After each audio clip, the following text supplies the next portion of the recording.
Hello, third graders. I'm here to read Wild Robot, chapter 56 to 59. I have a chubby little boy that's trying to get up here. Oh my goodness. Did you say you wanted to be up here with me? Is that what it is? We have one wiener dog that's pretty chubby and one that's not. There. You a good boy? Okay, sit back and listen. This chapter is titled The New Lodges. The second lodge would have to be bigger than the first if it was going to fit Broadfoot the bull moose. He was a towering hulk of an animal and had a thick coat of fur, but even he was struggling with the frigid temperatures. Broadfoot lived on the other side of the pond in a dense section of forest that was home to many animals, most of whom were in desperate need of a good thaw. The winter days were short, so there was no time to waste. And rather than walking all the way around the pond, Roz tested its frozen surface to see if it was safe to cross. She threw a heavy rock high into the air and watched it bounce off the hard ice. Then she carefully walked over the ice and into the forest on the other side, where she found Broadfoot waiting for her. The moose quietly led the robot to the clearing in the trees, where the new lodge would go, and then Roz made a fire and watched the cold creatures begin crawling out from the shadows. "Do not worry," said the robot to the growing crowd, steam puffing from their noses. "You will all be warm soon, but I will need your help." Roz asked the animals to collect anything useful that they could find: large stones, strong branches, chunks of frozen mud.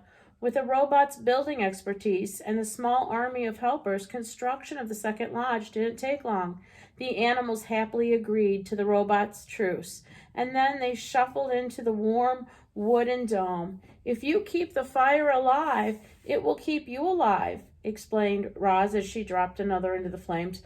"But be careful, fire can turn deadly in an instant."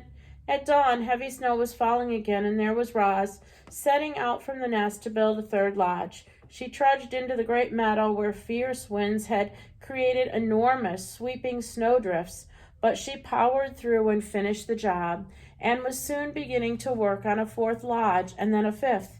The island became dotted with lodges that all glowed warmly through those long winter nights, and inside each one, animals laughed and shared stories and cheered their good friend, Roz. Chapter 57, The Fire. Strange sounds were echoing from the far sides of the pond. What started as a low murmur gradually swelled into a chorus of terrified voices. There was an eerie glow in that part of the forest, and a thick plume of smoke began rising up from the snowy treetops. Roz charged across the ice and found the second lodge completely engulfed by a raging fire. Frightened animals were running in every direction, fleeing for their lives through the deep snow. "What happened here?" shouted Roz as Broadfoot galloped wildly past. "We put too many logs in the fire pit," he said without stopping. "The flames climbed up to the ceiling." "My baby is still in there," cried a mother hare, pointing at the burning lodge. "Somebody help, please." Roz didn't hesitate. She plowed through the snow and ducked into the lodge. Flames and smoke were everywhere. A tall stack of logs blazed in the fire pit, and in the far corner a tiny ball of fur was shaking with fear. Crouching low, the robot wound her way beneath the smoke and around the flames and gently swooped up the young hare. "Do not worry," Roz yelled over the roar of the fire. "You are going to be okay." She turned to leave, but the doorway had started to crumble. So she shielded the hare with her body and smashed right through the wall of the lodge. Sizzling pieces of wood went flying as the robot and the hare burst outside into the snowdrift. "Oh, darling, are you all right?" cried the mother hare, pulling her daughter close. "Thank you for saving my baby, Roz." Now that everyone was safely away, the robot turned her attention to putting out the fire. Her glowing eyes darted around as she computerized a plan. Then, with all of the strength in her legs, Roz launched herself high into the snowy branches to the nearest pine tree. A moment later, the tree was shaking violently, and heaps of snow were sliding from the branches and pouring onto the flames like an avalanche. Steam hissed up through the smothering mound of snow. The flames quickly died, the snow quickly melted, and within minutes all that remained was the charred foundation of the lodge. Roz dropped down from the tree and waited as the frightened animals slowly returned. Then she said to them, "Would you like another lodge?" The animals looked at one another, unsure what to do. Understandably, they were afraid of another fire breaking out, but they were far more afraid of the deadly cold. So she pulled together and worked with Roz, and so they all pulled together, worked with Roz, and built a bigger, better lodge on the top of the old one. It had a taller ceiling and a much deeper fire pit. It was made with more rock and less wood, and it had a supply of water for emergencies. But the most important safety feature of this rebuilt lodge were the lodgers themselves, who now had a whole new respect for fire. Chapter 58, the Conversations. Thanks to Roz's truth, life inside the nest was mostly harmonious. But when the animals went outside, it was business as usual. Sometimes a logger wouldn't return. Sometimes a lodger would return in the belly of another lodger. As you can imagine, that made for some awkward moments. So when everyone was gathered around the fire, they tried to keep things pleasant by having conversations like these. "I wonder what Bright Bill is doing right now." Chit-Chat lay on her back and looked up at the ceiling as she spoke. "And where he is and who he's with and if he ever thinks about us back here on the island." "I am sure he thinks about us," said Roz. "I think about him all the time. I like to imagine that the geese had a fun flight to their wintering grounds, and now Bright Bill is floating on a lovely lake, eating yummy food and making wonderful new friends. But hopefully they're not too wonderful, because I'd like to stay his best friend if possible.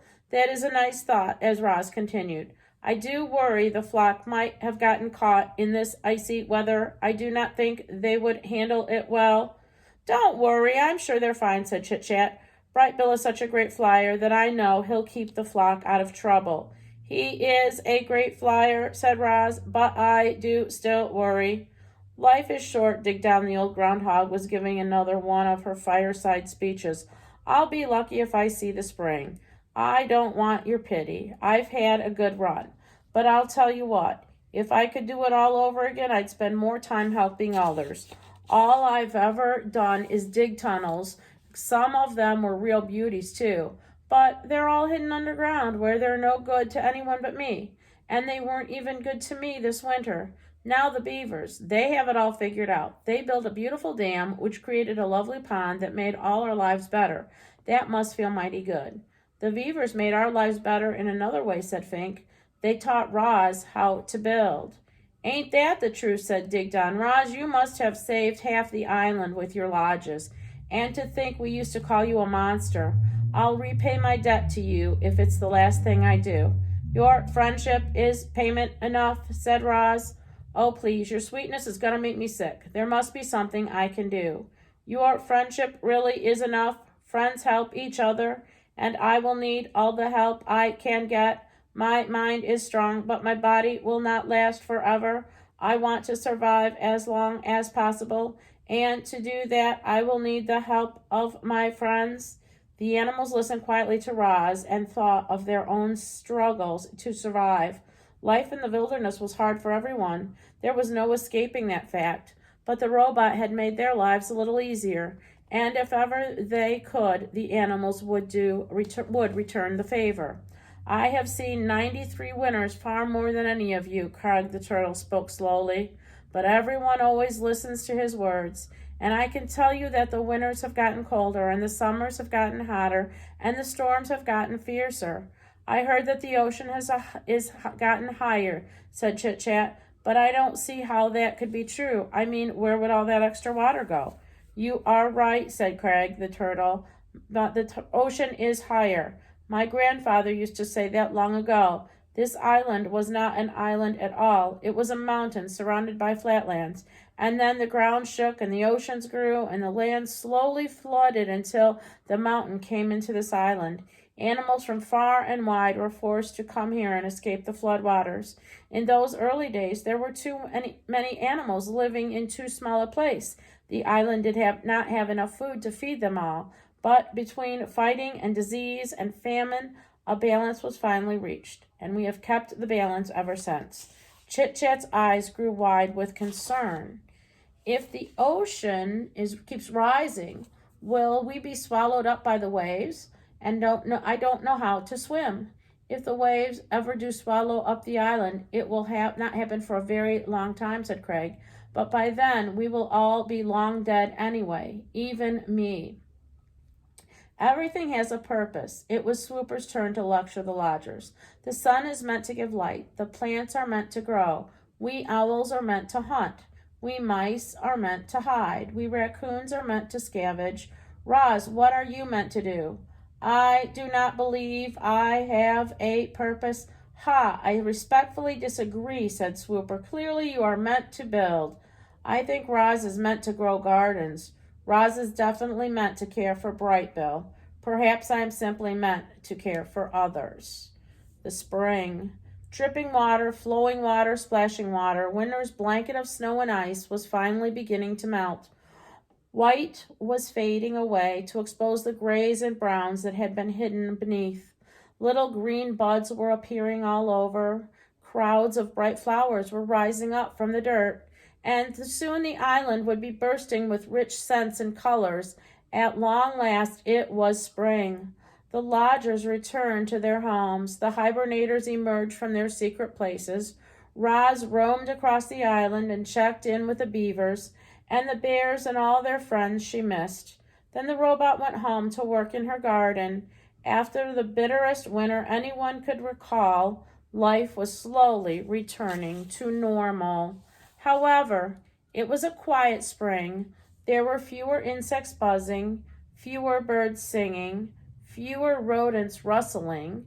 Many creatures had frozen to death over the winter. And as for the last of the snow melted away, their corpses were slowly revealed. The wilderness really can be ugly sometimes, but from the ugliness came beauty. You see, those poor dead creatures returned to the earth. Their bodies nourished the soil, and they helped create the most dazzling spring bloom the island had ever seen. Here's a picture of the snow melting away. I hope you're enjoying our story. We'll pick up with chapter 60 next time. We're going to say bye for now. We'll talk to you later. Have a great day.